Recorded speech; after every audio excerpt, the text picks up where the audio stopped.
Gorilla Tag is a VR game where you move around by just using your hands like a gorilla. Where could it all go wrong? A VR headset is meant for players that are 13 and up, but obviously, people break that rule.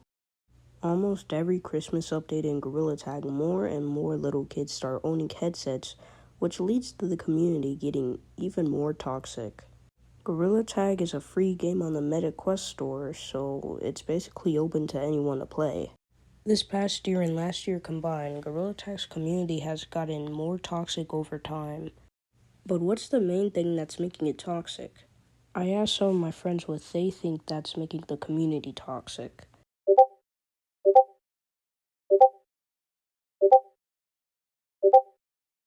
So my friend basically said that little kids cursing at random people and just people bullying is what they think is making the Gorilla Tag community toxic.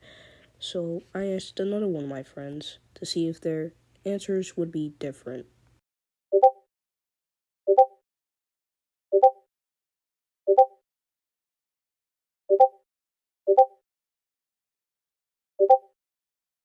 You can obviously see that there was a difference between what they said. But what do I think that's making the community toxic? Did you guys like the intro? It's very cinematic, right? What do you mean, no? Anyways, before I say anything, please do not send hate to anyone I name in this video because I don't want to send hate to anyone at all. And yeah, let's get into the video. So, what's so toxic about Gorilla Tag?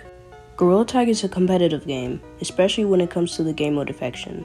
So, almost every time you go into an infection lobby, you'll meet at least one toxic player in the lobby. And they'll most likely be saying slurs or just calling people bad at the game. And they're probably a little kid too. And as soon as you tag them, they just start calling you racial slurs. And if they can't tag you, they'll just start saying you're bad at the game and that you're trash just because they can't tag you. But Lemming made Gorilla Tag because it's made for people to have fun, be inclusive, and to be social and make friends. But the more you play the game, you soon see that's not what other players think. They only play the game to be competitive and to be toxic, because they can be toxic in Gorilla Tag and won't face consequences in real life. But when was my first time playing Gorilla Tag? And what was my first time encountering a toxic player? So how I found out what Gorilla Tag was by scrolling on TikTok, and I saw a funny videos of monkeys inside of a treehouse, but I didn't do research about it and carried on with my day. The next day, I was scrolling on YouTube and saw this cool video by jmancurly, so I did some research and found out that the name of the game was Gorilla Tag, and that you could only play on it on a VR. And luckily, my birthday was coming up, so that was the main thing I wanted for my birthday, and that's what I got. March 1st, 2022. The day I started playing Gorilla Tag, aka my birthday. I did not know how to play at all. I only knew that you needed to move around with your hands. And as soon as I dropped down from tutorial, I saw people doing the slide glitch to get to tutorial. And then people noticed that I was new and basically just asked me questions, but I just shook my head yes and no because I got too nervous to talk. There was a nice yellow sun hat monkey that was teaching me how to play and just walked me around forest.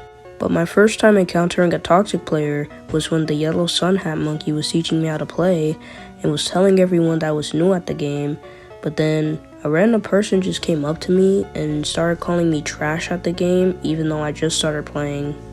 How is the toxicity in Gorilla Tag changing the Gorilla Tag content? If you watch Gorilla Tag content from 2 years ago and watch the content now, you'll notice a big difference.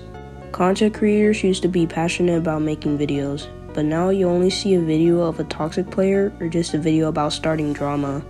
A lot of people quit Gorilla Tag because of how toxic the community is.